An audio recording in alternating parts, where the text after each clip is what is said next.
खबर आ रही है, केरल हाईकोर्ट का बड़ा फैसला सामने आया है। जांच के लिए सरकार की अनुमति की जरूरत नहीं है। आय से अधिक संपत्ति की जांच के लिए परमिशन लेनी होती थी, अब सरकार से पूर्व अनुमति लेना जरूरी नहीं है। यानी कि आय से अधिक संपत्ति की जांच की जा सकती है, बिना परमिशन के जांच की जा सकती है। अब सरकार से पूर्व अनुमति लेना जरूरी नहीं है। छत्तीसगढ़ में भी बड़ा असर इसका पड़ सकता है। कई अफसरों के खिलाफ आय से अधिक संपत्तियों के आरोप हैं। जांच एजेंसियों को सरकार से अनुमति नहीं मिली, तब जांच एजेंसियां बिना अनुमति के भी उनकी जांच कर सकती है।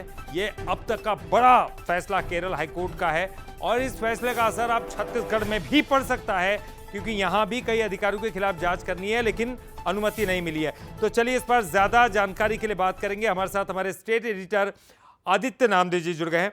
आदित्य जी, एक बड़ा फैसला केरल हाईकोर्ट का मैं कहूंगा, क्या इसका असर छत्तीसगढ़ पर भी पड़ेगा? और ऐसे तमाम जो फैसले हैं जहां पर जांच एजेंसियां अधिकारियों पर कार्रवाई करनी चाहती है लेकिन सरकार की तरफ से अनुमति नहीं मिली है, तो उस पर बड़ा असर पड़ता हुआ दिख रहा है आपको? बिल्कुल, देखिए, हाईकोर्ट के फैसले का असर तो निश्चित तौर पर दूसरे राज्यों में पड़ता है, क्योंकि छत्तीसगढ़ में कई वर्तमान और पूर्व अफसरों के खिलाफ जो आय से अधिक संपत्तियों के आरोपों की जांच की अनुमति ईओडब्ल्यू एसीबी को नहीं मिल पाई है सरकार से। मगर हाईकोर्ट ने साफ कहा है, केरल हाईकोर्ट ने, कि जो भ्रष्टाचार निवारण अधिनियम 1988 है, उसकी धारा 17A के तहत सरकार से पूर्व अनुमति लेना जरूरी नहीं है।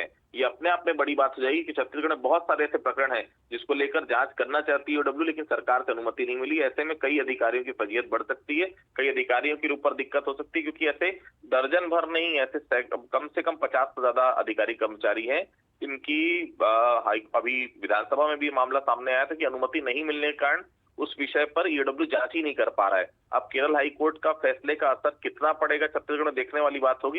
लेकिन हाँ, अगर केरल हाईकोर्ट ने कहा है अनुमति की जरूरत नहीं है, तो निश्चित तौर पर छत्तीसगढ़ में भी ये लागू होगा। चलिए, बहुत बहुत शुक्रिया आदित्य जी इस पूरी जानकारी के लिए, बातचीत करने के लिए। चलिए।